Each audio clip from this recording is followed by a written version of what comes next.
Assalamualaikum warahmatullahi wabarakatuh. Assalamualaikum warahmatullahi wabarakatuh. Allahumma sholli ala sayyidina Muhammad. Assalamualaikum. Terima kasih atas kesempatan yang telah diberikan. Saya mungkin ingin bertanya tetapi agak keluar dari materi mengenai antariksa, Buya.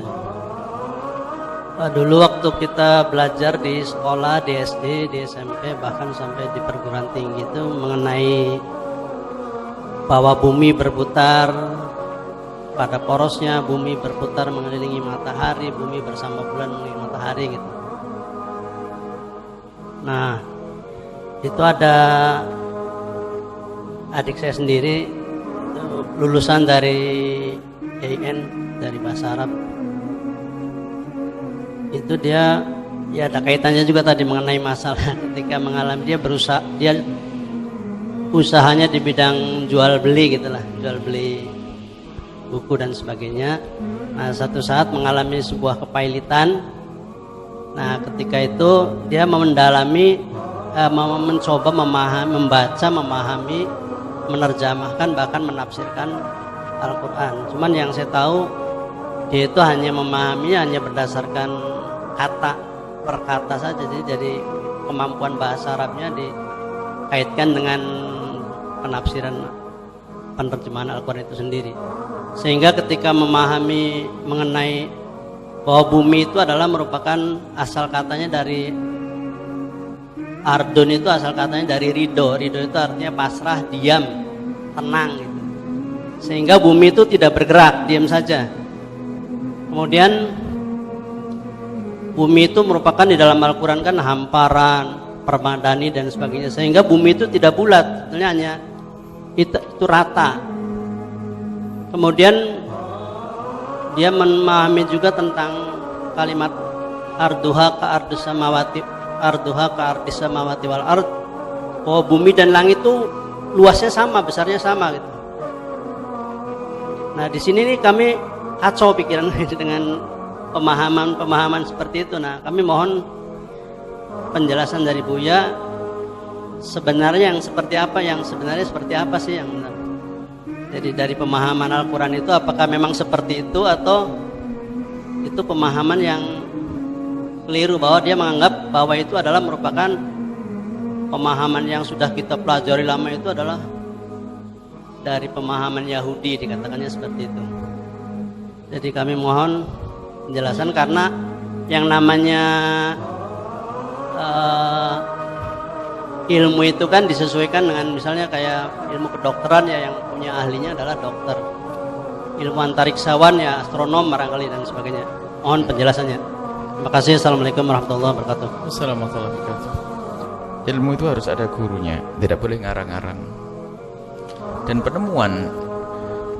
penemuan tidak akan bertentangan dengan Al-Quran. Kalau penemuan itu benar, tidak akan bertentangan dengan Al-Quran. Tidak akan bertentangan dengan Al-Quran. Jika ada sebuah penemuan bertentangan dengan Al-Quran, itu yang salah bukan Al-Qurannya. Yang salah mungkin pemahaman seseorang terhadap Al-Quran, atau penemuan itu pasti salah. Jadi tidak akan bertentangan penemuan dengan Al-Quran. Cuman ilmu Al-Quran tidak boleh reka-reka. Membaca Al-Quran al-ardu dari ardo, dari ridho. Dari mana al-ardu dari ridho itu? Bumi adalah isim jamid yang artinya bumi, ya bumi yang selama ini kita pijak. Hanya karena orang Indonesia dihubung-hubungkan dan hamzah ridho. Nanti dihubung-hubungkan dengan yang ia fahami dari bahasa Arab yang setengah-setengah. Bumi itu sudah dari dulu juga itu. Kalau masalah di asal bahasa, asal itu tidak akan bukan istilah. Asal bahasa kalau betul dari kata ridho, bukan berarti bumi itu tidak bergerak. Ridho itu bumi itu tidak pernah protes. Ya, bisa saja maknanya begitu. Jadi kita tidak boleh menafsiri seenaknya sendiri. Ini biasanya orang sok hebat, anak kampus ngaji sebentar, dia pengen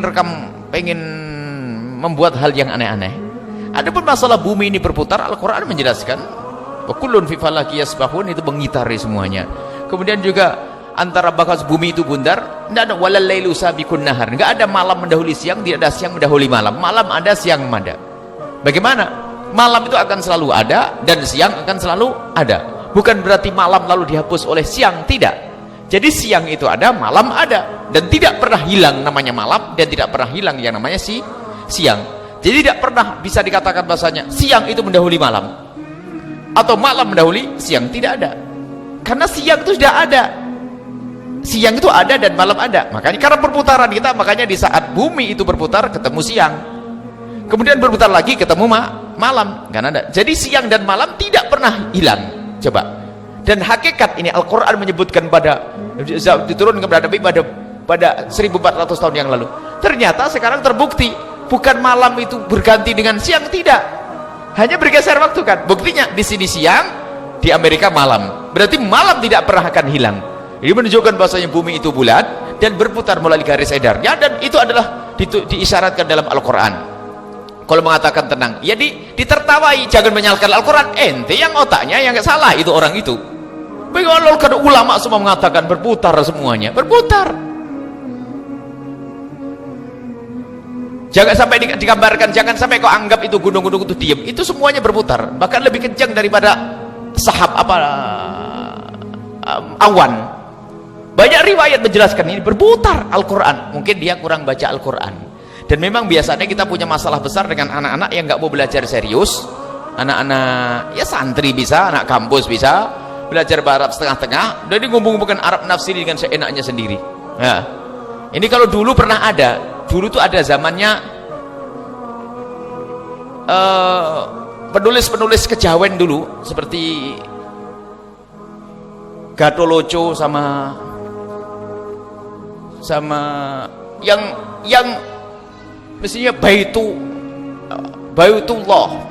Jadi diartikan seperti kiblat papat lor kidul kulon wetan, lor kidul kulon lon, bahasa jorok. Masalah untuk dihubungkan dengan, karena dia otaknya otak ngeres. Jadi Baitullah itu untuk merendahkan Ka'bah. Dia Baitullah, bukan dia Baito, Baito kayak. Bukan Baito bahasa Jawa, dia ada bahasa.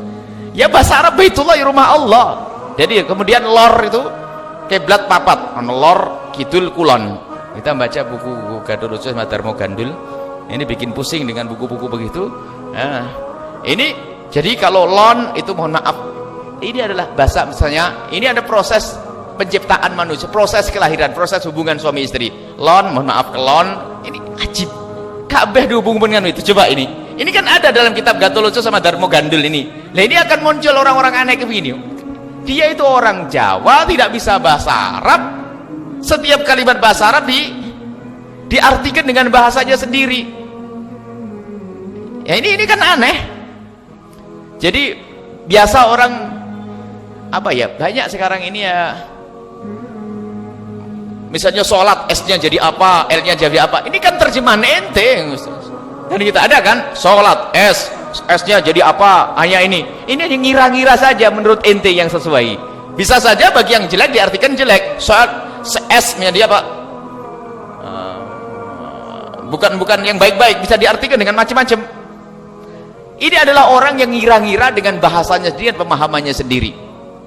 Ada orang santri macam-macam, apa santri sesuai dengan terangnya, S adalah ini, A adalah ini, N adalah, itu kan penafsiran ente. Sholat diartikan yang berbeda, ini diartikan yang berbeda, sampai nanti ada kalimat-kalimat di dalam Al-Quran disesuaikan dengan bahasa lokal yang nggak bisa ketemu. Al-Quran menerjemahkan Al-Quran, memahami Al-Quran dengan bahasa Arab dong. Nah, ini jadi ada muncul orang-orang, dulu sudah pernah ada dari orang-orang kejawen pada masa dulu yang mereka tidak ngerti bahasa Arab, sok menerjemahkan Al-Quran, menerjemahkan syariat, sehingga muncullah buku-buku yang membahayakan seperti yang kita sebut tadi, namanya Gatoloco dan Darmo Gandul. Nah ini Gatoloco, Darmo Gandul. Nah, ini adalah buku-buku yang ditulis orang kejawen dan tidak ada hubungannya dengan syariat. Dia menerjemahkan syariat dengan bahasa mereka sendiri. Islam misalnya, Islam adalah I-nya indah, S-nya apa? Oh enggak, itu urusan terjemahan ente itu. Islam sendiri maknanya adalah damai dan sebagainya, pasrah. Ini adalah ada makna dalam syariat Islam, bukan sesuai dengan pikiran ente, otak ente, lalu ente buat. Bukan begitu. Bahasa Arab ada kaidah-kaidahnya. Jadi itu tidak benar hal-hal itu, tidak usah didengar. Kalau ngaji dari guru, baca tafsir, Kalau ilmu kedokteran betul diserahkan kedokteran, tapi kedokteran tidak boleh dengan semaunya sendiri. Ada ini kedokteran yang keblinger. Contoh saja, dia mengerti ilmu kedokteran, kemudian dia sedikit ngerti bahasa Arab, sehingga ilmu Al-Qur'annya dihubungkan dengan ilmu kedokterannya, tafsir yang ngaco, bukan tafsir berdasarkan para ulama. Misalnya apa? Wala taqraba hadhihi syajarata. Ini adalah komando, adalah larangan dari Allah. Wala taqraba, wahai Adam dan Hawa, toba. Ini ngerti. Ini sedikit bahasa Arab. Kebetulan orang Arab ya. Orang Arab saja keblinger di saat tidak patuh dengan tafsir para ulama. Wala taqraba, maksudnya janganlah engkau mendekati hadhihi syajarah. Hadhihi syajarah diartikan hadhihi syajarah ini hanya tidak boleh bersenggama. Wahai Adam dan Hawa, janganlah engkau bersenggama. Dari mana makna itu? Buktinya apa? Setelah melakukan pelanggaran, dikatakan apa? Ayat selanjutnya, ihbitu, turunlah kalian. Jadi jamak. Ini kan berarti tasniyah. Setelah itu suruh turun Adam dengan Hawa, suruh turun ke bumi dengan sehat, jamak. Berarti di dalam perutnya sudah ada isinya, karena mendekati pohon bersenggama tadi. Ini kan akal-akalannya. Dan ini ada tafsir seperti ini. Di saat disuruh turunlah Adam ke bumi pakai sehat jamak. Gimana kepanjangan ayatnya? Wala taqrabati hadhihi syajarah fatakuta min awa. Terus lagi.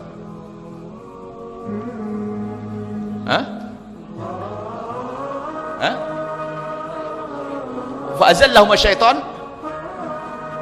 Fa'azallahuma syaitan wa ka? Irfa' sawt, angkat sangat. Fa'azallahuma syaitan. Wa akhraja mimma kana fi. Wa qulna bitu wa qulna bitu. Turunlah wahai Adam. Lu jama'. Sebab jama' itu kan harus 3. Lupa bahasa Arab, 1 orang pun bisa disebut dengan kalimat jamak dalam bahasa Arab, 2 pun bisa dengan kalimat jamak dalam bahasa Arab, maknanya luas sekali.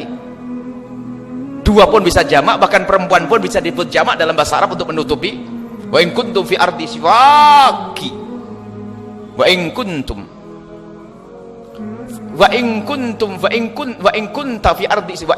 fi ardi siwakum fa inna fuadi indaki, misalnya dalam bahasa Arab itu ada. Dengan perempuan pun pakai bahasa antum juga bisa. Jadi bahasa Arab itu sangat luas.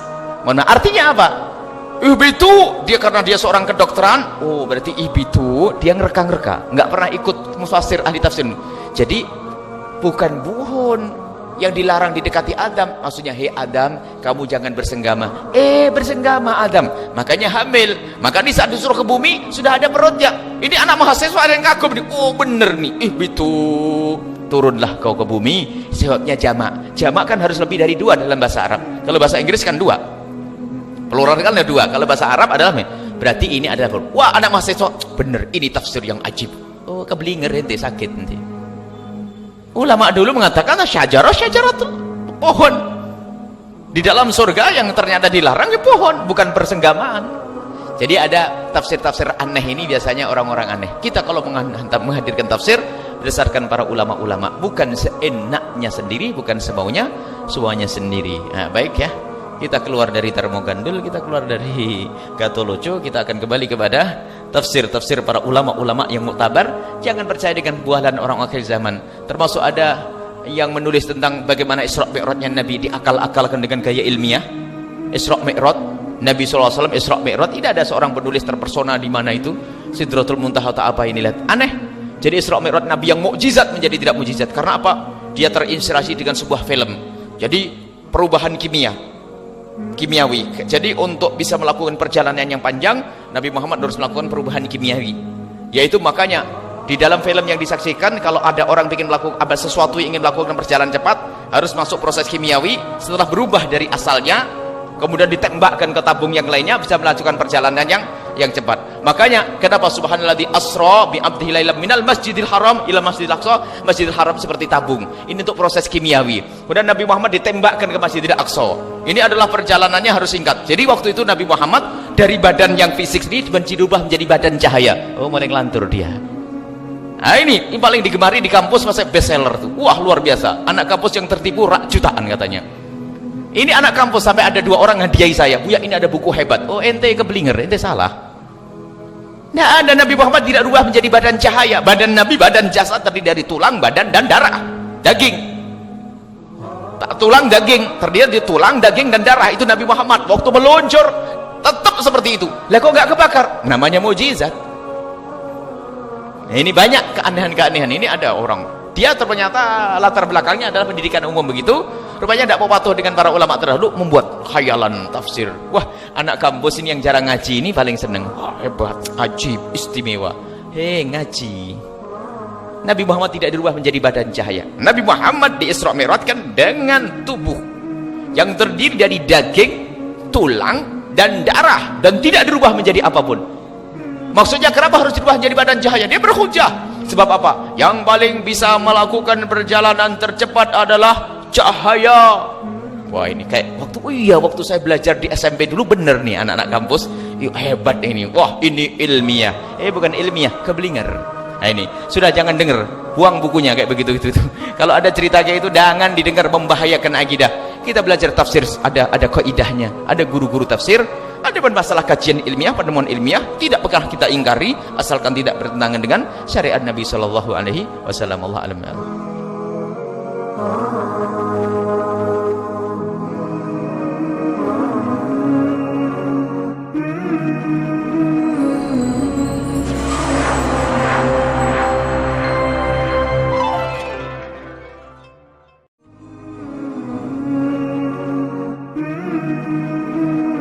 Assalamualaikum warahmatullahi wabarakatuh. Assalamualaikum warahmatullahi wabarakatuh. Allahumma sholli ala sayyidina Muhammad. Sallallahu alaihi. Terima kasih atas kesempatan yang telah diberikan. Saya mungkin ingin bertanya tetapi agak keluar dari materi mengenai antariksa. Dulu waktu kita belajar di sekolah, di SD, di SMP, bahkan sampai di perguruan tinggi itu mengenai bahwa bumi berputar pada porosnya, bumi berputar mengelilingi matahari, bumi bersama bulan mengelilingi matahari gitu. Nah, itu ada adik saya sendiri, lulusan dari IAIN, dari bahasa Arab. Itu dia, ya ada kaitannya juga tadi mengenai masalah ketika mengalami, dia berusaha, dia usahanya di bidang jual beli gitulah, jual beli buku dan sebagainya. Nah, satu saat mengalami sebuah kepailitan. Nah, ketika itu dia mendalami, mencoba memahami, membaca, memahami, menerjemahkan, bahkan menafsirkan Al-Quran. Cuman yang saya tahu, dia itu hanya memahami, hanya berdasarkan kata per kata saja. Jadi kemampuan bahasa Arabnya dikaitkan dengan penafsiran, penerjemahan Al-Quran itu sendiri. Sehingga ketika memahami mengenai bahwa bumi itu adalah merupakan asal katanya dari Ardun, itu asal katanya dari ridho. Ridho itu artinya pasrah, diam, tenang gitu. Sehingga bumi itu tidak bergerak, diam saja. Kemudian